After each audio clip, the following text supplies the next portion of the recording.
With the end of the Vietnam War in 1975, President Gerald Ford ordered the evacuation of Vietnamese orphans during a mission known as Operation Baby Lift. 4-year-old Kristopher Larsen was one of those children. He was adopted by an American military family.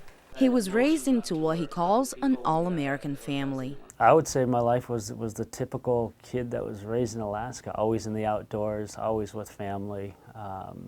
It was just, to me, it was the perfect life.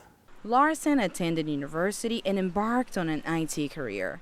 In time, he got married, had 2 children, and moved to Seattle. At one time, I had everything that I could possibly want. Until he didn't. After a difficult time in his marriage, followed by a drinking binge, Larsen's wife took the children and left. And that kind of drove me over the deep end, and I decided that I would have a suicide by cop, and I did that by kidnapping somebody else.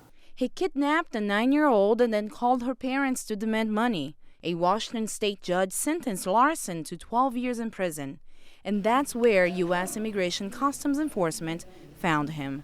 They told me that I would lose my job in prison. I wouldn't be able to do any educational services in prison.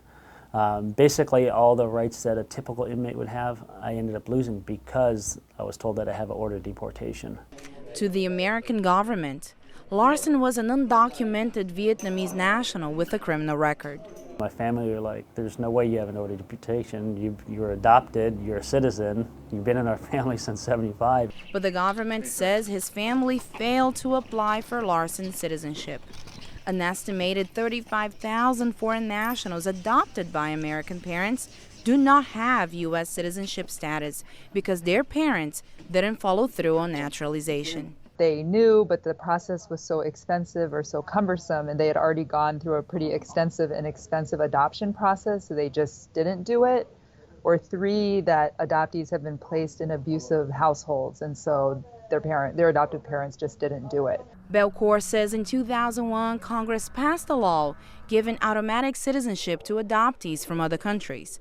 The legislation, however, only applies to people born after 1983.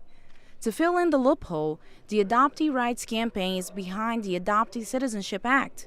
The bill stalled in Congress last year, but advocates are working to reintroduce the law.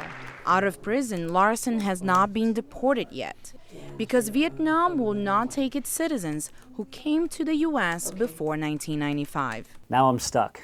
I can't leave U.S. soil. Aline, Barros, VOA News, Seattle, Washington.